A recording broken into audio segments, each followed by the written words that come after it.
Okay, let's try some one-point perspective architecture. First thing you have to do is figure out where you are in comparison to what you're attempting to draw. So if I'm in a room, the back wall of the room will look like a rectangle, right?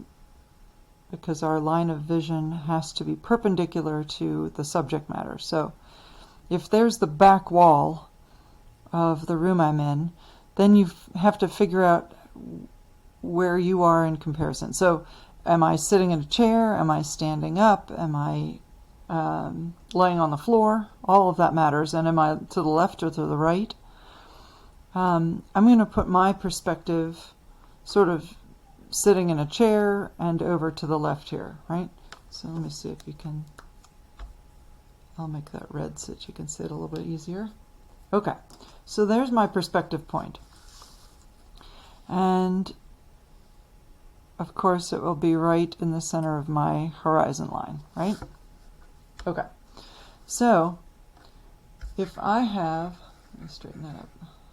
Okay, so if here's my back wall and here's my perspective point, that means that all of my orthogonals are going to come towards me away from that point, which means that if I were to drag a line from here to here and go through this corner, and then, see, this is,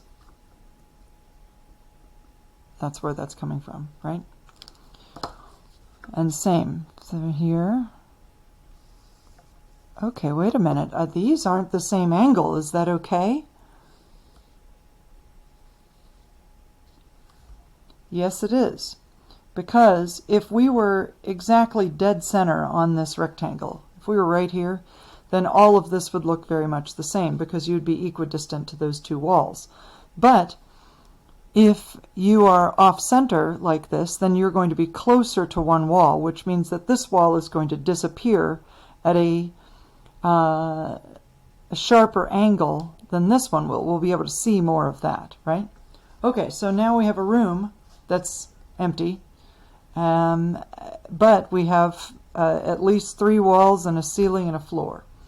So now we can add details to this, and if they are flat on this wall, then they will also be rectangles.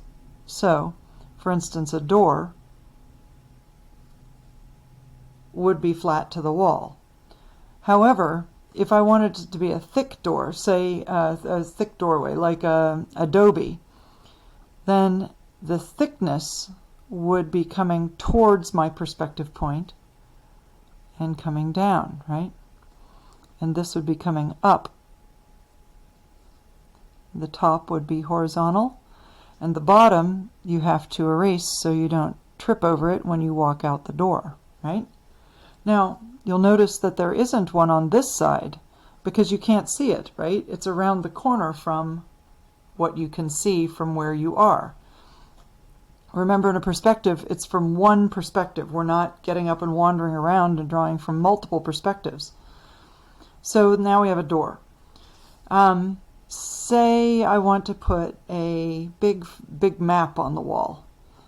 So I can do a vertical line, and then the bottom of it will come from my perspective point, and the top of it will come from my perspective point, and then I do another vertical, right? Now, say I didn't really want a map on the wall. What if I really wanted this to be sort of a cutout, so that a big bay window so I could go and sit? Then this will be horizontal, vertical, and horizontal, because this is parallel to this wall, right? So anything that is flat, if I wanted a table in the front here, anything like that is going to have a rectangle on the front. And then your orthogonals will come back to the perspective point, right?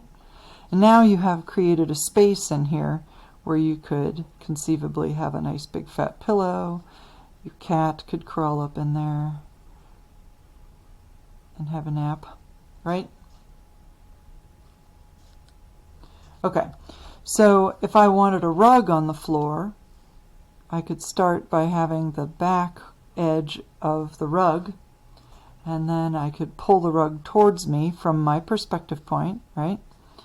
And then this one will come back from the perspective point. Uh-oh, what's this? I've created a vertical. Is that okay? It is, because this vertical happens to be the edge of the rug that's directly under my eye. So that means that it would end up being a vertical. Now, if it makes us feel better, I can make the rug fatter. And you can see both of those are correct. In fact, we could have a stripy rug, and all of our stripes will go to this perspective point. Okay? Or, if I didn't want to have a rug, if I wanted to sink a koi pond in the middle of my floor, it's my floor, I could do what the hell I want. Then I could drop vertical lines, and I could pull back my orthogonals, and now we have a fish pond. And remember that the water is going to follow your perspective as well, so it's going to be horizontal, and then it's going to go to the orthogonals, right? But guess what? I don't really want a koi pond. That's crazy. What I really want is a bottomless pit to hell right in the middle of my floor. So instead of those verticals ending at a bottom, those verticals are going to continue all the way down and off the page. And now you can't see the bottom of this thing. So, I mean, you know, one could conceivably imagine that there would be flames and a pitchfork. See? So you can continue to put holes into your room endlessly. You could add things onto the ceiling. You could add, if you wanted to put pictures on the wall back here, they're going to be very horizontal and vertical, no matter where they are, no matter what their size is. But anything that you put on the wall flat over here is going to go to your perspective point. So if it's above your horizon line, they're going to go up towards you, right? And if they're down here, if you have like a register vent or something, then that will be down here. And now you have heat and a pit to hell, which I guess has its own heat, and then you have a place to sit, and you can hang things on the walls. Ta-da!